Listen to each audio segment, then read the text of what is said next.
Il est temps, il est l'heure, parlons de la Switch 2. On a pu allègrement la prendre en main, la passer au peigne fin, bref, la tester sous toutes ses coutures et on a des choses à dire. Quoi qu'on en dise, on peut déjà commencer par reconnaître que la petite console japonaise est un vrai succès. Seulement 4 jours après son lancement, plus de 3,5 millions d'exemplaires avaient été vendus, des chiffres meilleurs que ceux de la première Switch. En France, on était alors à 169 000 copies vendues, un record qui surpasse même les ventes de la PS5. D'ici mars 2026, Big N prévoit de vendre pas moins de 15 millions d'exemplaires et 45 millions de jeux, rien que ça. Et pourtant, malgré l'engouement et l'attente générée ces derniers mois, la Switch 2 ne fait pas vraiment l'unanimité.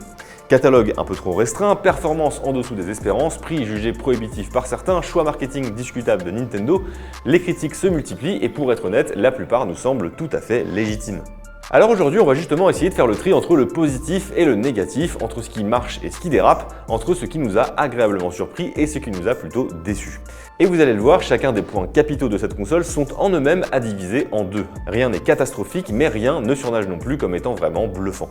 Une fois n'est pas coutume, on va commencer en parlant de l'écran, puisque c'est en toute logique la porte d'entrée de n'importe quelle console portable. Disons-le d'emblée, on a toutes et tous soupiré d'agacement lors de la présentation de la Switch 2, quand les équipes de Nintendo nous ont annoncé tout sourire que l'écran de la machine revenait au LCD. Alors certes, la Switch classique disposait du même type d'afficheur, mais la version OLED nous a donné un aperçu de ce que pouvait apporter cette technologie, et on n'a pas pu s'empêcher d'espérer que Nintendo joue la carte du nivellement par le haut dans ce domaine, tant l'OLED s'est aujourd'hui démocratisé. Là où c'est rageant, c'est que ce choix technique relève très probablement d'une réflexion économique. Le LCD c'est moins cher et ça permet de proposer une future version plus onéreuse dans les années à venir. Bon, maintenant qu'on a dit ça, qu'est-ce qu'on en pense de cet écran LCD? Eh bien déjà, on remarque d'emblée la différence de taille entre la version 2017 et sa petite sœur de 2025. Cette dernière passe à 7,9 pouces de diagonale contre 6,2 pouces et 7 pouces pour la Switch originale et sa version OLED. Un agrandissement bienvenu qui rend l'expérience de jeu plus agréable sans trop bousculer le confort d'utilisation et ce malgré une prise de masse d'environ 140 grammes. Au passage, on récupère aussi une résolution 1080p, une fréquence de rafraîchissement variable 120 Hz et l'apparition bienvenue du HDR10. Globalement, Nintendo a quand même fait en sorte que le modèle 2025 soit largement supérieur à sa grande sœur de 2017, ce qui, on va pas se mentir, n'était pas très difficile. Parlons réflectance par exemple. Dans ce domaine, on évalue une dalle de 0 à 100%, sachant qu'une réflectance de 100%, c'est ce qu'on retrouve sur un miroir. La Switch originale était tout simplement catastrophique à ce petit jeu-là, puisqu'elle atteignait 97% de lumière réfléchie. L'expérience de jeu en cas de source lumineuse un peu trop prononcée était alors désastreuse, on voyait presque autant notre propre figure que celle de Link ou Mario. Réjouissons-nous, la Switch 2 fait mieux, même si elle reste quand même assez peu praticable en plein soleil. On l'a mesurée à 54,1% de réflectance, ce qui la place un chouïa plus haut que la moyenne des concurrents qui oscille généralement entre 48 et 50%. D'ailleurs, la Switch OLED présentait une meilleure réflectance mesurée à 49%. Côté luminosité maximale en SDR, la Switch 2 fait en revanche mieux que la Switch classique et la Switch OLED puisqu'elle grimpe à 390 candela par mètre carré. Ça reste cependant bien en dessous du Steam Deck OLED ou de la MSI Clo AI8+, pour ne citer que. Tout ça reste quand même relativement positif, mais il y a quand même un point noir que l'on a remarqué après étude de l'écran en labo, sa calibration. Les couleurs ont tendance à tirer vers le bleuté avec une température mesurée à 8778 Kelvin, très éloignée donc de la mesure de référence qui est de 6500 Kelvin. Pour le coup, la Switch OLED faisait mieux et malheureusement ce n'est pas un paramètre réglable sur la console portable. Donc à moins d'un peu probable patch de Nintendo pour corriger le tir, cette froideur devrait rester de mise pendant un bon moment. De la même manière, on a aussi mesuré le delta E de cette dalle et là encore c'est une déception. Le delta E, pour rappel, c'est une donnée qui permet de quantifier la précision des couleurs affichées. Au-delà de 3, les dérives colorimétriques deviennent visibles à l'œil nu et malheureusement la Switch 2 est à 3,6, soit plus que la Switch OLED et même la Switch originale, et ça fait tâche. Allez, on va quand même finir cette analyse de l'écran sur un point positif. On a mesuré la rémanence de l'écran à 8 millisecondes, ce qui est un score tout à fait correct pour une dalle LCD.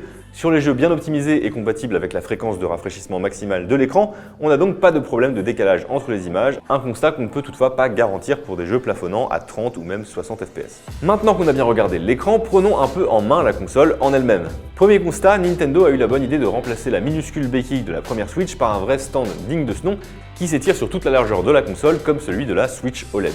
Un support qui nous semble nettement plus sécurisant, même si au toucher on l'a trouvé quand même un peu cheapos, on va pas se mentir. Sous cette béquille, on a le port qui va permettre d'insérer une carte mémoire dans la console, qui est limitée à 256 Go de stockage, extensible jusqu'à 2 Tera. Nintendo nous a réservé une petite surprise mi-figue mi-raisin à ce sujet avec un passage au format microSD Express. Alors certes c'est plus rapide, mais c'est aussi plus cher et surtout ça rend inutilisables les cartes microSD que vous aviez peut-être achetées pour la première Switch. Au passage, on rappelle qu'au moins la Switch 2 est rétrocompatible et les cartouches de l'ancienne génération sont donc acceptées, elles.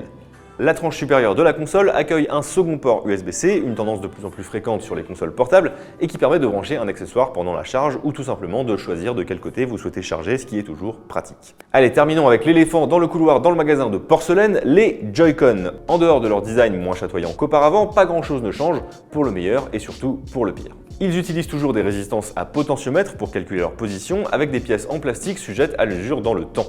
Ce n'est donc pas encore sur cette génération qu'on va dire adieu au terrifiant Joy-Con Drift. Vous savez, c'est quand votre personnage bouge alors que vous ne touchez pas le Joy-Con, même si Nintendo a promis que cette fois, le phénomène serait beaucoup plus limité.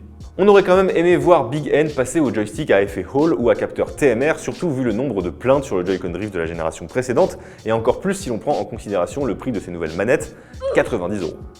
Mais rassurez-vous, Nintendo a quand même mis des aimants quelque part sur les tranches de la console en l'occurrence pour remplacer les rails qui permettaient de clipser les Joy-Con. Entre une fixation magnétique et des joysticks magnétiques, Nintendo a fait son choix. Perso, j'aurais pas forcément fait le même, même s'il faut reconnaître que les clips magnétiques c'est quand même assez pratique. L'autre nouveauté de ces Joy-Con version 2025, c'est la possibilité de les utiliser comme une souris d'ordinateur. Alors ça avait plutôt de la gueule pendant la présentation, mais dans les faits, c'est loin d'être transcendant. Les Joy-Con sont un peu trop étroits pour que la position soit vraiment agréable, c'est un usage pas vraiment compatible avec une console nomade, et surtout très peu de jeux utilisent cette fonctionnalité pour le moment, à voir si elle se développe avec le temps, mais pour l'instant, bof. Par contre, c'est intéressant de noter qu'on peut brancher des périphériques externes comme un clavier, une souris, une webcam, ou même certains smartphones qu'on peut aussi utiliser comme une webcam sur la Switch 2. Au niveau de l'interface graphique de la console, c'est de l'ultra classique. Nintendo a été assez flemmard et s'est contenté de reprendre le très efficace affichage en mode grosse tuile. Bon, on avoue qu'on aurait quand même aimé voir au moins un léger rafraîchissement parce que là c'est vraiment la même chose et ça se voit un peu quoi.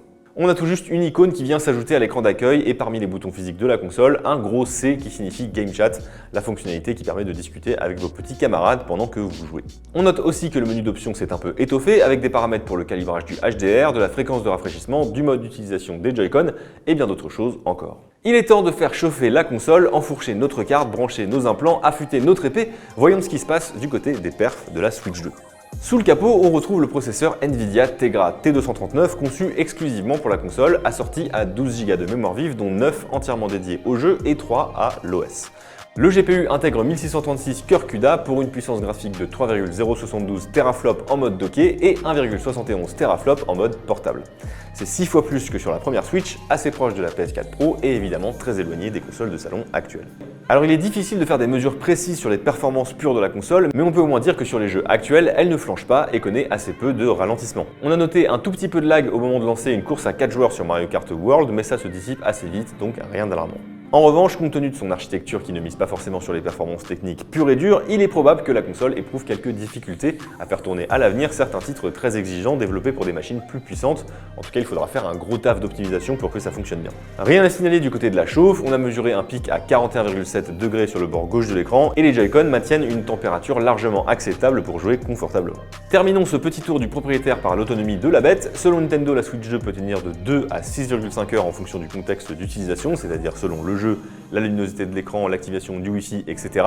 On a fait le test sur 3 jeux en particulier, Cyberpunk 2077, qui est l'un des titres les plus gourmands du catalogue de la console, Mario Kart World, l'inévitable best-seller lancé en même temps qu'elle, et Picross S, un puzzle game bien plus sobre que nos deux autres prétendants. En mode performance, avec une fréquence de 40 images par seconde, la connectivité Wi-Fi activée et la luminosité réglée au maximum et sans ajustement automatique, la Switch 2 a tenu 2 heures et 14 minutes de jeu avant de plier les Gaules, soit plus que la plus faible estimation du constructeur. On va se baser sur ce score pour évaluer les deux autres jeux. Sur Mario Kart en mode solo, au bout de 2 heures et 14 minutes, donc, la console se situait aux alentours des 30% de charge, et sur Picross S, après 2h14 endiablée, elle se maintenait à 57%. La Switch 2 est donc dans les clous en termes d'autonomie, mais prend un méchant coup si l'on s'intéresse à son temps de charge. De sa mise en veille automatique pour batterie vide jusqu'à 100%, la recharge complète prend 2h30, c'est beau. Donc petit conseil, si vous comptez jouer en nomade pendant un trajet en train par exemple, pensez à prendre une batterie externe avec vous et minimum du 30 watts. Et si vous jouez à des jeux plus modestes, vous pouvez toujours paramétrer la console de sorte à grappiller quelques précieuses minutes. Et puisqu'on parle conseil, en voilà deux autres pour préserver la durée de vie de la batterie. Dans les paramètres, section console, vous pouvez limiter la recharge maximale de la batterie à 90%, comme sur la plupart des smartphones récents. Et ça c'est pas mal si vous êtes du genre à oublier la console sur son dock. On vous conseille aussi de désactiver l'option connexion par câble active pendant la veille dans la section mode repos. Certains utilisateurs ont en effet remarqué que la console avait tendance à chauffer même en veille à cause de ce réglage, qui en gros sollicite en permanence la puce réseau à la recherche d'éventuelles mises à jour. Attention toutefois, sans ce paramètre, il n'y aura pas de téléchargement pendant que la console est au repos et ça c'est logique. Petit point de durabilité avant de passer à la conclusion, déjà même si l'écran est protégé par un film qu'il faut évidemment ne surtout pas enlever, il est en plastique et aura quand même tendance à prendre des rayures, donc attention en transportant la console et n'hésitez pas à acheter une deuxième protection d'écran en verre trempé, on n'est jamais trop prudent. Plus globalement, les spécialistes de la réparation s'accordent à dire que la Switch 2 est difficilement bricolable, et avec les problématiques de Joy-Con Drift ou la batterie lithium-ion et ses problèmes connus de durabilité, on espère sincèrement que Nintendo va mettre en place un SAV en béton armé. Alors faut-il acheter cette Switch 2? La réponse à court terme est assez évidente. Non. Catalogue maigrichon, amélioration assez peu flagrante à quelques exceptions près, non-correction de certains des plus gros soucis de la Switch première du nom, retour du LCD, les arguments du contre sont assez nombreux, d'autant qu'il faut ajouter le prix franchement abusé, puisqu'on le rappelle, on est à 470 € pour la console seule, et 80 voire 90 € pour les plus gros jeux en dématérialisé ou en physique. Maintenant, sur le long terme, la réponse est un peu plus nuancée évidemment. La Switch 2 reste une amélioration de sa grande sœur et verra probablement très vite son catalogue se remplir de références inratables pour les fans de la marque, de Zelda à Mario en passant par Pokémon, F-Zero, Metroid ou évidemment Animal Crossing. Si ces titres ne vous font ni chaud ni froid et que vous cherchez plutôt une console alliant puissance et usage nomade, allez voir chez Valve, Asus ou Lenovo. Sinon, la Switch 2 reste une console très agréable à utiliser, pensée pour un usage plutôt grand public et douée dans ce domaine. On aurait juste apprécié que Big N sorte un peu plus de sa zone de confort. Merci d'avoir suivi cette vidéo jusqu'au bout, j'espère qu'elle vous a plu. N'hésitez pas à nous dire en commentaire ce que vous pensez de cette Switch 2, si vous l'avez achetée, si vous comptez l'acheter ou si vous restez sur la première Switch. On se revoit très vite pour une nouvelle vidéo, prenez soin de vous, à bientôt.